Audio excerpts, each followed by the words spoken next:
모두양국사 김범석입니다. 자, 충선왕의 비대면 정치. 왜 충선왕은 고려를 직접 통치하지 않았나? 직접 통치하지 않았나? 그러면 뭐예요? 국내에 없었다는 이야기죠. 그럼 어디서 정치를 해요? 바로 청나라, 수도, 대도, 뭐 연격, 뭐 이라고 칭하죠. 여기서 원격 소위 이 서류를 갖다가 만들어 가지고서 전령을 보내서 이렇게 정치를 했던 우리나라 역사상 왕의 그 전무후무한 그러한 정치를 했던 사람이 바로 충선왕이죠. 자, 충선. 자, 우리 보통 군대에서 충성 이러죠. 예. 이건 국가에 대한 충성. 군인들의 어떤 구호, 충성, 단결, 명예, 뭐 이렇게 우리 군에 갔다 온 분들은 다 이렇게 익히 경례에 대한 많이 익숙해 있죠. 자, 여기서의 충자는 국가에 대한 충성 이게 아니라 바로 원나라. 이때 당시 세계 제국이죠. 바로 그 원나라에 충성하겠다는 그런 왕이죠. 그래서 최초로부터 보면은 충렬, 충선, 오늘의 주인공이죠. 또 충숙, 충해, 충목, 충종왕까지 지금 6명의 왕이죠. 이 6명의 왕들이 바로 고려시대 때 약 77년간 재위를 했던 그 기간입니다. 자, 이때 당시에 고려시대는 어떤 상황이었죠? 바로 무신 정권이 나라를 지금 권력을 잡고서 휘어잡는 그런 시대적 상황이었고, 그리고 왕은 그야말로 이 무신들의 권력에 끌려다니면서 목숨을 부지하는 정도, 늘상 불안과 초조함으로 나날을 보냈던 그런 왕들이었죠. 자, 이런 시기에 몽골 제국이 전 세계를 갖다가 마구마구 진출하면서 식민지하고 정복하고 그러는 거죠. 아마 역사상 가장 많은 영토를 지배했던 나라가 바로 원나라였죠. 그런 원나라가 우리나라를 가만둘 리는 없겠죠. 1231년도에 우리나라에 처음으로 몽골이 쳐들어와서 이때부터 대몽 항쟁이 시작돼서 약 40년간 처절한 투쟁을 벌여왔죠. 이 40여 년간 처절한 투쟁을 하면서 우리나라는 전 국토가 황폐되고 또 몽골 공사의 병사들에 의해서 많은 백성들이 살상과 유린을 당한 것은 우리가 역사 공부를 하면서 익히 알고 있는 사실들이죠. 삼국시대에 있었던 그야말로 국보와 같은 그러한 모든 그런 이 유물들이 파괴되고 또 전소가 되고, 특히 뭐 황룡사 구축 석탑, 또 초조대장경, 우리 역사 공부할 때 많이 했던 그런 그 유물들이 다 이 원나라, 즉 몽골 제국에 의해서 다 파괴되고 없어졌던 이러한 그 아픈 우리 기억을 다시 한번 상기하게 됩니다. 자, 어찌됐든 간에 내부적으로는 무신 정권의 눈치를 보고 또 대외적으로는 몽골의 이 야욕에 또 희생양이 될 뻔했던 이 고려를 이걸 구했다고 봐야 되나요? 살렸다고 봐야 되나요? 어찌됐든 간에 40여 년간의 처절한 투쟁 끝에 결국은 세계 대제국을 꿈꾸는 이 원나라한테 조금만 더 시체말로 더 개겼더라면은 우리나라는 아마 이 원나라의 복속이 돼서 일개 성으로 바뀌지 않았을까. 그렇다면 이 고려 역사는 여기서 종집을 찍을 수 있다라는 상상까지 해보는 아찔한 순간이었죠. 자, 어찌됐든 간에 이러한 이 중체대한 시기에 이때 당시에 고려왕은 원정이었죠. 이 원정이 결국은 항복을 하게 됩니다. 명분은 뭐 그냥 항복은 아니겠죠. 이때 당시에 원나라의 또 내부적인 또 원래 그렇잖아요. 그 왕들의 어떤 그 권력 암투 뭐 이런 것들이 우리나라뿐만 아니라 비단 세계사적으로도 그런 일이 비일비재한데, 이때 원나라의 소위 그 후계자 다툼에 있어서 결정되지 않았지만은 그 경쟁자 중에 한 명인 쿠빌라이에게 소위 이 강화를 요청함으로써 쿠빌라이가 이것을 승인하고 결국은 또 쿠빌라이가 대몽고 제국의 황제가 되죠. 그래서 기사회생으로 이 쿠빌라이가 고려를 인정하게 됩니다. 자, 이래서 고려와 이 쿠빌라이의 이 몽골 제국은 이제 이 서로 신뢰를 갖고 이런 뭐 고려사라든가 역사책에 보면 또 이 원나라의 황제가 이 고려를 갖다 아주 지켜 세우는 그런 또 문구를 우리가 또 찾아보면 또 볼 수가 있겠죠. 어찌됐든 간에 알아서 이렇게 잘 항복을 해준 이 고려 시대의 원정이 고마워서 쿠빌라이는 고려의 국가를 존속해주고 또한 고려와 더더욱 이 친한 단계로 이제 만드는 거죠. 그 친한 단계의 증표가 바로 고려와 원나라의 사돈 관계죠. 즉 이 부마국 사이국으로 만들어 버린 거죠.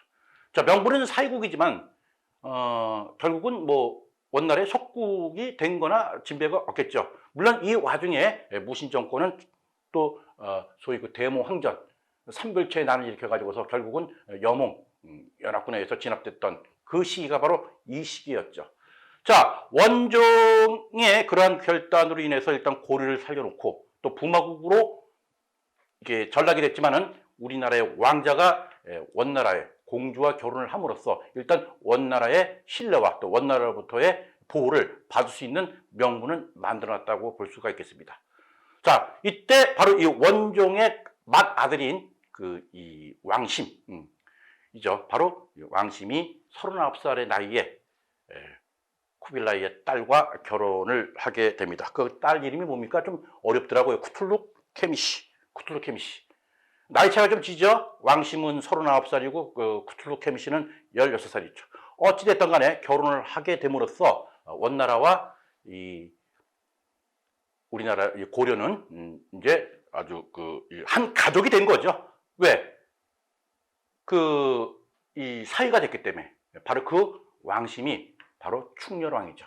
바로 이 충렬왕과 이 몽고 공주 쿠투르 케미시와 사이에 난 자식이 바로 충성왕입니다. 자, 이때부터 이제 원나라에 충성한 데서 충자 돌림한다는 건 이제 서두에 밝혔죠. 그래서 이 충선왕은 상당히 의미 있는 왕이죠. 어떻게 의미가 있는 왕이죠? 바로 우리나라 최초의 혼혈인 왕이었다라는 점에서 일단 우리가 이 시험 문제도 좀 나오죠. 이렇게 그 부제로 해가지고 설명문으로 해가지고서 최초의 혼혈인 왕이었다. 자, 이 충선왕이 아버지는 우리 고려인, 또 어머니는 이제 이 소위 그 제국 대장 공주죠. 그래서 그 사이에 났던 충선왕이 어릴 때부터 이제 원나라에 많이들 가겠죠. 어머니 나라니까요. 그래서 이 원나라에서 생활을 쭉 이제 하면서 또 수시로 또 고려도 오고 왔다 갔다 합니다.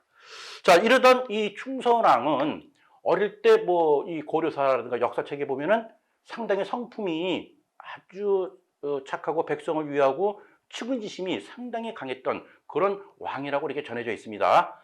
자, 이 원치 않았던 간에 이 아버지인 충렬왕은 이 원나라의 사이가 됨으로써 그 상당히 원나라에서 지지를 많이 이제 받게 되죠. 부인인 이 개국대장 공주는 쿠빌라이 딸로서 이 쿠빌라이가 아들이 한 12명 정도가 돼요. 12명 정도가 되는데 이 12명의 이 가족들과 함께 있을 때 이 충렬왕의 그 서열은 랭킹 7위를 마크할 수 있을 정도로, 그러니까 쿠빌라이 자식 중에 쭉 12명이 있는데 그 중에서도 서열이 7위 정도면 상당히 높은 거죠. 그러니까는 몽골 대본산 세계 대제국의 몽골에서도 상당히 높은 위상을 차지하고 있던 것이 바로 충렬왕이죠. 자, 그래서 이 충렬왕은 이 개국대장 이 공주와 원나라를 수시로 왔다 갔다 하면서 원나라와의 어떤 그 정치, 경제 여러 가지로 뭐 협력 또 이런 사이가 당연히 이제 벌어지겠죠. 자, 하지만 이 충렬왕은 이제 결혼을 했지만 뭐 이때 당시에는 부인이 여러 명이었죠. 자, 결혼을 했어요. 자, 고려에 왔습니다. 그래서 정치를 합니다. 하지만은 충렬하기에는 또 애처 비슷한 여자들이 많았죠. 이때 이 충렬왕이 어떤 궁인 출신의 여자죠. 무비라는 여인과 많은 사랑을 나눴다고 해요. 그래서 이걸 보다 못해 이 부인인 이 어머니가 너무나도 좀 이 남편이 자기를 사랑을 해줘야 되는데 자기는 사랑해주지 않고 이런 무비라는 궁녀와 이렇게 주색 작게 열하다 보니까는 얼마나 막 가슴이 답답하겠어요. 그러니까 그러한 모습을 어린 충선왕이 많이 봤던 모양이에요. 충선왕은 뭐 매일 그냥 매일보다는 아주 수시로 사냥과 또 뭐 주색 잡기에 그냥 그 야를 올리고 부인은 내팽개치고. 난 왜 그런지 모르겠어요. 그것도 부인 덕에 자기가 이렇게 높은 위치에 있으면은 좀 봐가면서 이렇게 해야 되는데 그 참 남자들의 세계가 원래 그런가요? 약간 빗나갔습니다. 자, 어쨌든 간에 결국은 이제 이 어머니가 이제 시름시름 앓다가 결국은 어떻게 됩니까? 젊은 애에 죽게 되죠. 자, 그러니까 이 어머니의 죽음은 이 아버지가 어머니를 버리고 또 다른 사람들과 이런 다른 사람이 아니죠. 어떤 이 무비라는 여인과 뿐이 아니겠죠. 그래서 한마디로 어머니를 내팽개친 아버지는 몹쓸 인간이다 라고 했겠죠. 그래서 결국 충선왕은 어머니의 원한을 풀어주기 위해서 충렬왕 측근에 있던 이런 무비를 비롯한 관련자들을 갖다가 직접 다 참수해버리죠. 자, 여기 보면 이제 충렬왕 추측 어진이 나오는데 충선왕 어진은 찾을 길이 없습니다. 그래가지고서 결국은 그냥 아버지인 충렬왕 추측 되는 이런 그림을 한번 올려놨습니다. 자, 충렬왕은 원나라를 왔다 갔다 하면서 이 고려 왕과 이 왕후가 원나라를 방문하기도 하고 또 고려 원 사이에 자주 왕래하니까 어떤 편의를 제공하기 위해서 이 쿠빌라이 황제한테 우리가 이렇게 왔다 갔다 하면서 뭔가 이 고려 백성들을 갖다가 이렇게 어느 일정 지역에서 뭔가 편의를 제공할 수 있는 그러한 이 명분을 내세워서 어떤 촌락을 좀 만들어줄 것을 요구하죠. 자, 쿠빌라이는 그것을 이제 흔쾌히 허락을 해서 소위 고려인 촌을 만들어줍니다. 그래서 그걸 몽고로 이르겐이라는 것은 백성을 뜻하는 그런 몽고로인데 이 이르겐을 만들어서 고려 주민 약 한 400호가 일로 이주하게 되죠.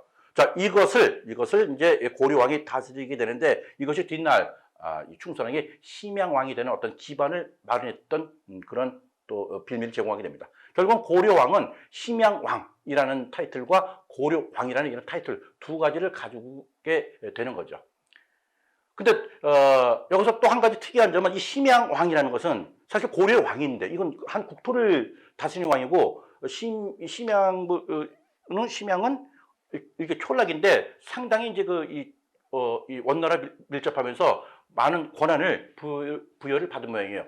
그래서 몽골 내에서 어떤 서열을 짓기 위해서 오히려 고려왕보다 심양왕의 서열이 더 높았다라는 또 이례적인 또 이색적인 것을 또 알 수가 있죠. 자, 어찌됐든 간에 어머니의 죽음을 안 이 충선왕이 어머니의 복수를 하다 보니까는 충렬왕은 뭡니까? 이게 뭐야? 자식이 아버지한테 지금 정면 대응하는 거 아니야? 이렇게 받아들일 수가 있죠. 하지만 아들이 어머니의 복수를 갖다 한다 해가지고서 아버지 측근들을 갖다 다 처형시켰을 때 또 원나라는 또 어떻게 바라봤죠? 그냥 묵인을 해주었다는 거죠. 자, 이러다 보니까는 졸지의 부인을 잃은 충렬왕의 입지는 계속 떨어질 수밖에 없고 또 반대로 충선왕은 족보를 따지면 뭡니까? 쿠빌라이의 외손자죠. 외손자. 그러니까는 막강한 신뢰와 할아버지 또 이 쿠빌라이 칸이 아주 또 이 충선왕을 또 아주 이뻐해 주셨다 그러네요. 자, 이러한 이 충선왕이 이렇게 어떤 내 뒤에는 할아버지도 계시고 그렇다. 또 충선왕 역시 또 결혼을 또 당연히 또 개국대장 공주와 또 결혼함으로써 이 더 탄탄한 그 입지를 또 다지고 있었죠. 이런 와중에 이제 충렬왕이 내가 좀 처신을 잘못했구나. 아들한테 뭡니까? 이제 좀 많이 밀리겠구나.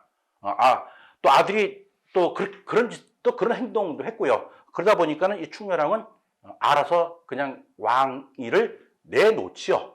이렇게 함으로써 결국은 충선왕이 아버지의 뒤를 이어서 즉위를 하게 되는 거죠. 그러니까 이게 정상적인 왕위 선양과 이게 아니라 이런 이 어머니의 복수로 이루어진, 그러면서 여기에 많은 위협과 또는 뭐랄까요, 자기의 불안한 위치를 절감한 충렬왕이 알아서 왕위를 내준 거죠. 이렇게 해서 충선왕이 왕위에 즉위를 하게 됩니다. 자, 이렇게 왕위를 물려받은 이 충선왕이 왕이 되면서 상당히 개혁적인 정치를 하려고 시도를 했었죠. 자, 이 개혁적인 시도를 했었던 것이 어떤 것으로 우리가 알 수 있느냐? 어떻게 보면 반몽골, 반원나라적인 기치의 성격을 가진 그런 이 정치 개혁을 사실 시도를 했었죠. 물론 그것이 가능했던 것은 자기 부인이 그만큼 또 뭡니까? 믿고 또 의지할 때가 있었다라는 또 반증일 수도 있겠죠. 자, 하지만 아버지가 궁녀하고 놀아났다고 해서 또 아들도 그렇게 하면 되겠습니까? 충선왕 역시 또 아버지와 마찬가지로 자기 부인을 이뻐하거나, 공민왕인 노국공주인가요? 상당히 너무나도 사랑했고 그녀의 죽음 때문에 뭐 식음을 전폐했던 그런 공민왕이 갑자기 생각이 나는데, 이 충렬왕, 충선왕은 또 그렇지는 않았어요. 충선왕 역시 또 이 18살 때인가요? 이 고려인 부인을 맞이해서 그 부인과 또 이렇게 열렬히 또 사랑을 나눴다고 합니다. 자, 그렇다면은 또 이 시집온 이 원나라 공주는 또 얼마나 또 분하겠습니까? 분하겠죠. 그래서 이러한 이 충선왕의 어떤 이 행태에 대해서 원나라 조정한테 또 이렇게 알려드리죠. 알려드려서 소위 무고를 하게 됩니다. 지금 충선왕은 부인하기를 아주 그냥 발가락에 떼도 지금 취급도 안 한다. 너무 억울하다. 그 이면에는 바로 뭡니까? 충선왕이 또 아끼는 여자가 있다. 이제 이렇게 얘기를 합니다. 그 여인은 다름이 아닌 조비라는 여인이었죠. 그 조비는 이때 이 평양군 조인규라는 어떤 이 신하죠. 딸이었는데요. 충선왕이 18살 때인가요? 이때가 1292년도죠. 이때 세자비들어 간택됐죠. 그래서 결국은 이 시집온 이 제국대장 공주는 소위 이 충선왕을 무고를 해서, 물론 이 질투심에 대한 질투심에서 비롯한 사건이죠. 하지만 이것이 상당히 컸어요. 네 애비도 그렇더니 왜 너까지 그래? 이 나쁜 놈. 뭐 이렇게 질타 좀 받았겠죠.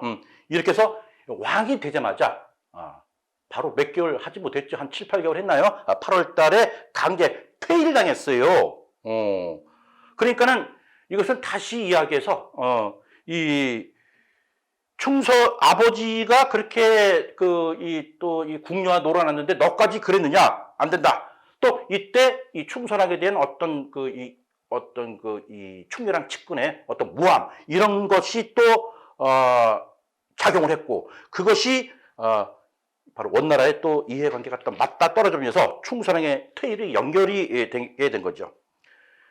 결국은 충선왕은 권좌에서 물러나가지고서요, 다시 이 왕은 충렬왕 때 돌아간 거죠.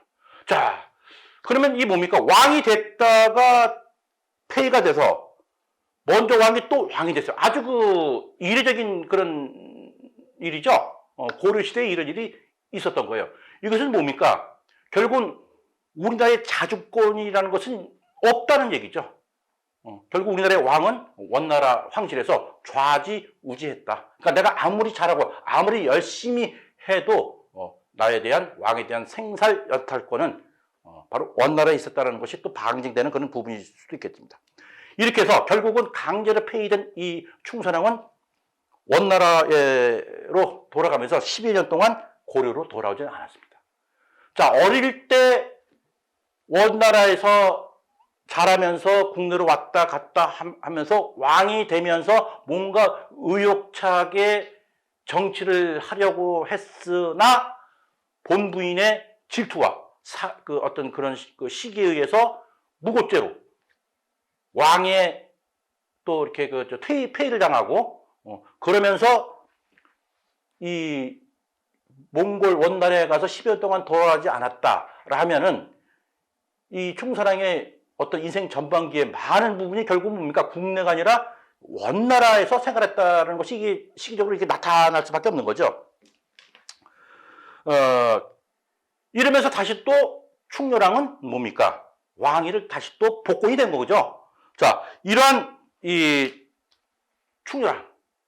자, 이 부자지간 사이가 이거 어떻게 됩니까? 이거 원수보다도 더 나쁜 사이가 된 거죠. 자, 이러면서 이 충렬왕의 측근들은 또 뭡니까? 이 아버지와 아들을 또 이간 작업을 또 하게 됩니다. 자, 그래서 결국 어떤 이거 모함과 이간질까지 하게 되냐면은 바로 이 충선왕의 부인 그러니까 그 개국대장 공주죠. 난 처음에는 어릴 때 공부할 때 뭐 제국대장 공주 해가지고 무슨 군대 대장 공주인 줄 알았어요. 아주 무식이 소치죠. 하나의 그 직함이죠. 자, 이러한 이 개국대장 부인을 갖다가 개가를 시키려고.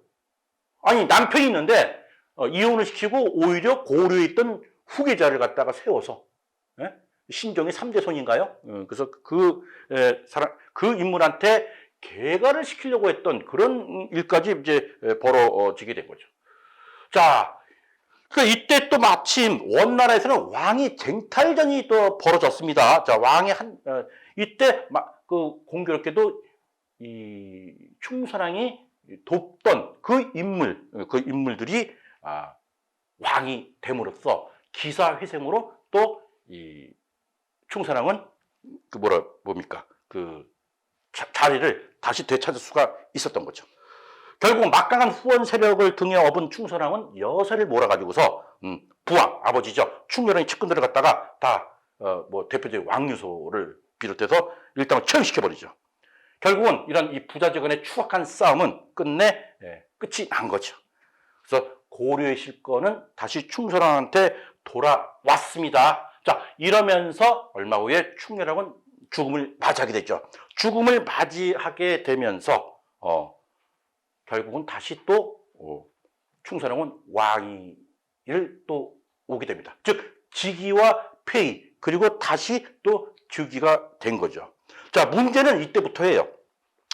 자, 충선왕이 폐위 끝에 다시 왕이 됐는데 이때부터 뭡니까? 고려에 관심이 없어. 자, 처음에는 내가 왕이 됐을 때 뭔가 내가 30여 개의 조항을 만들어서 이렇게 하라라고 아주 의욕적으로 정치개혁의 실천을 몸부림을 했었지만은 두 번째 왕위로 즉위가 됐을 때는 별로 내키지 않았었던 거예요. 왜냐? 이 원나라의 때 왕이 또 무종이에요, 무종이 정권 다투면서 자기가 이제 이 충선왕이 도와줘서, 물론 충선이 도와줘서 왕이 된 건 아니겠죠. 많은 부분 충선왕이 세운 공이 있기 때문에 이 충선왕을 갖다가 또 심야왕에 또 봉해줬고, 그러니까 고려왕 또 심야왕 이거죠.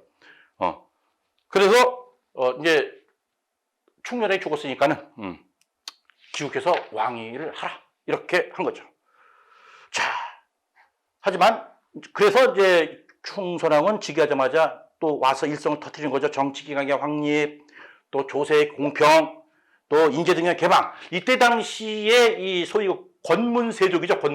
권문세족들은 결국은 몽골, 원나라에 뭔가 줄을 대거나 또 원나라와 관련된 일에 종사를 함으로써 어떤 명예와 권력을 차지한 그런 어떤 고려의 권력 기반들이죠. 이 사람들은 이 어떤 응방, 소위 매ung자죠. 그래서 이런 중국의 그 원나라에다가 이제 이 곡물 같은 거 바치는 이런 관련돼서 일을 하고 또 몽골말, 몽골을 또 잘하면 출세할 수 있었어요. 그래서 몽골말도 배우고 또 일부러 자기 딸을 갖다가 몽골인들한테 시집을 보내버려서 뭔가 주례되고 이런 식으로 해서 소위 그 출세지향하는 그런 것이 아주 만연했던 이 시기였죠. 자, 이런 와중에 이제 이제 이 충선왕이 이제 그 개혁을 부르짖었지만은 하는 행태를 보니 이건 뭐 말이 이렇게 잘 먹히지도 않을 뿐더러 내가 지금 원나라에 있으면은 내가 지금 상당히 이 원나라의 황제가 나를 갖다가 우순성죄까지 제안을 해주고 그야말로 소위 내가 비록 황제는 아니지만은 황제 밑에 있는 서열이지만은 온갖 이 아쉬울 것도 없고 내가 하고 싶은 대로 내가 살고 싶은 대로 내가 즐기고 싶은 대로 살 수 있는 곳이 바로 원나라인데 이 고려가 눈앞에 안 들어왔던 모양이에요. 그래서 결국 왕이 됐으니까 국내로 들어오겠죠. 왕이 돼서 국내로 들어왔지만은 결국 한 2달 있다가 다시 원나라로 들어가 버리죠. 처음에는 이 고려 사신들은 왕이 의례적으로 원나라에 갔나 보다. 곧 돌아오겠지라고 생각을 했었겠죠. 하지만 그때부터는 안 들어와. 그리고 뭡니까? 이 왕이 있어야지 무슨 결제를 받고 왕이 있어야지 뭐 일이 돌아가고 뭐 그런 거 아직 있습니까? 우리나라도 대통령이 만약에 부재해봐요. 그럼 일이 돌아가겠습니까? 똑같은 이시죠. 그래서 뭐 이만저만해서 이제 곧 돌아오겠지 했던 이런 고려의 신하들은 이게 뭐 돌아올 생각을 안 하니까는 빨리 오시라고 많이 종용했겠죠. 하도 안 들어오니까는 이제 뭐 임금님 빨리 오세요. 근데 원나라에 있다 보니까는 물론 원나라에서 많은 이제 뭐라 그럴까요? 충선왕에 대한 대우도 후하게 해줬지만은 또 이 국내에서 또 이 자기 나라 고려 국왕이 원나라에 있기 때문에 이쪽으로 또 갖다 바치는 것이 뭐 매년 뭐 저희 포가 10만 필, 뭐 쌀이 뭐 4천곡 이상이 들어가기 때문에 이 고려의 경제가 파탄이 날 정도가 되었다고 합니다. 그런 와중에 하도 그러면 들어오지 마라. 그러면 우리 고려왕을 좀 따로 또 세우자.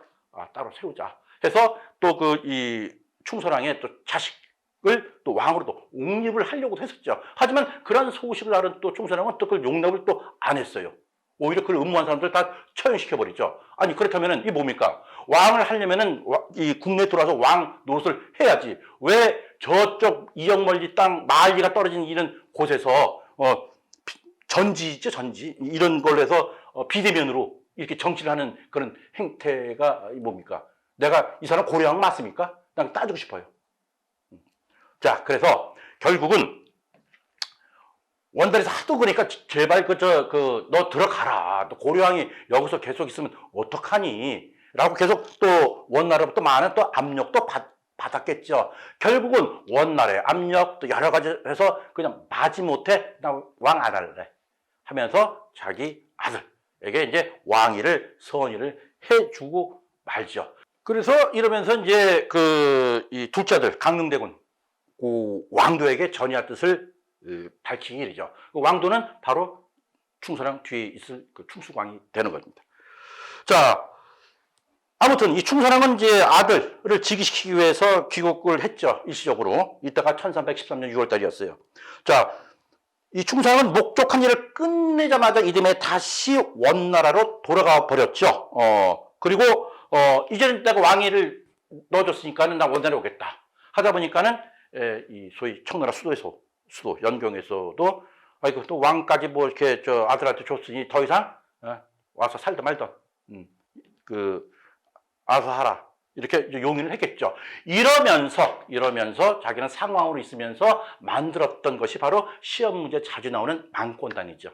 자, 이 망권당은 소위 뭐 표현을 뭐 세계 최고의 도서관이다. 뭐 이렇게 표현을 하기도 하지만은 뭐 말이 안 되는 건 아니겠죠. 이때 당시 세계 최고의 대제국은 몽골이었고 그 몽골에서 만든 소위 서재죠. 어떤 연구소. 여기서 이제 이 소위 만권당. 그래서 이때 또 이렇게 우리가 시험 문제 자주 나오는 인물이죠. 이재현이라는 또 고려의 사신. 이재현을 갖다가 또 픽업시켜서 이쪽에 원나라에 또 유명한 또 이렇게 이 소위 선비들 공부하는 학자들이죠. 서로 교류하게 돼요. 뭐 연무 또는 종맹부 같은 사람을 갖다 초치해서 우리나라 이재한과 서로 우리나라의 역대 국가의 뭐 나라가 잘 흥하고 망하고 무엇이 잘못됐으며 무엇이 잘하고 이런 것을 갖다가 토론도 하고 또 뭐 불교에 대한 여러 가지 연구도 하고 하여튼 여러 가지로 이 어떤 이 학문 학자들 교류를 물꼬를 트게 했던 사람이 바로 충선왕이었다라는 명목으로 해서 우리가 보통 시험 문제 볼 때 충선왕 그러면 망권당이 아주 그냥 딱 필수적으로 들어가는 요 항목이 되겠습니다. 자, 이렇게 망권당을 설치했던 이 충선왕은 이제 다시는 이제 고려에 들어오질 않습니다. 자, 이러던 와중에 소위 그 권력 10년이 못 간다 그랬죠. 어쨌든 간에 그 원나라 때 임금이 바뀌죠. 원나라 임금이 바뀌면서 충선왕은 어떤 모험에 걸려가지고서 또 뭡니까? 유배를 당하게 됐죠. 바로 그 유배 지역이 오늘날 티벳이에요. 그러니까 우리나라 최초로 티벳에 유배를 갔던 인물 또한 충선왕이죠. 그러니까 충선왕은 우리나라 최초의 혼혈 왕. 그리고 또 최초로 또 티벳으로 토반이라고도 그래요. 다른 말로 이렇게 해서 한자음은 티벳으로 유배를 당했던 그러한 인물이 바로 충선왕이죠. 자, 이 티벳에서 이 유배를 한 2년간 하다가 다시 또 왕이 바뀌면서 그 왕이 또 뭡니까? 또 충선왕, 아주 지근거리 있던 인물이 또 왕이 됐죠. 자, 이러한 이 왕이 다시 또 유배에서 풀려나게 했죠. 자, 이때 이 충선왕은 어떤 선택을 했습니까? 바로 나는 고려에 가지 않겠다. 고려에 가지 않겠다. 결국은 충선왕은 이 유배 생활에 뭐 영향을 받았는지 모르겠지만은 이로부터 2년 후에 죽고 말게 되죠. 이때가 1425년 12월 달 충선왕의 나이는 50세 또는 51세였습니다. 자, 결국은 충선왕은 왕위에 있은 지 약 5년 정도를 제휴했지만은 초반 2, 3개월을 빼고는 전부 다 원나라에서 원격 비대면 정치를 했다는 거. 자, 그렇다면은 왜 이 충선왕은 고려 왕이면서 고려에 오질 않고 원나라에서 그렇게 나라를 통치를 했을까요? 뭐 그냥 여러 가지 뭐 우리가 생각을 할 수 있겠지만 결국은 이때 당시 오히려 그 심양왕보다도 고려의 그 서열이 낮은 걸로 볼 때는 나는 비록 황제는 아니지만은 황제에 버금가는 권력과 명예와 부가 보장돼 있는 그런 원나라에서 생각하는 것이 난 더 좋다. 이런 어떤 개인적인 이 어떤 그 사견 그걸 선택하지 않았을까요? 결국은 제가 볼 때 충선왕은 진정한 고려왕은 아니었다라고 뭐 비판해도 큰 문제가 없겠네요. 결국은 이러한 선례가 결국은 충자 돌림의 마지막 왕까지 계속 이어지면서 충자 시대의 왕들은 전부 다 어떻게 보면 비굴하고 비열하고 저열하고 또 이러한 어떤 비참한 그러한 왕들의 재임 기간이 아니었는가 이렇게 정리를 해봅니다. 자, 충선왕 나는 차라리 아주 못 살고 후진국의 왕이 되는 것보다는 아주 잘 살고 선진적인 문화에 그냥 적당한 위치에 있는 그런 데서 생활하는 것이 더 낫다.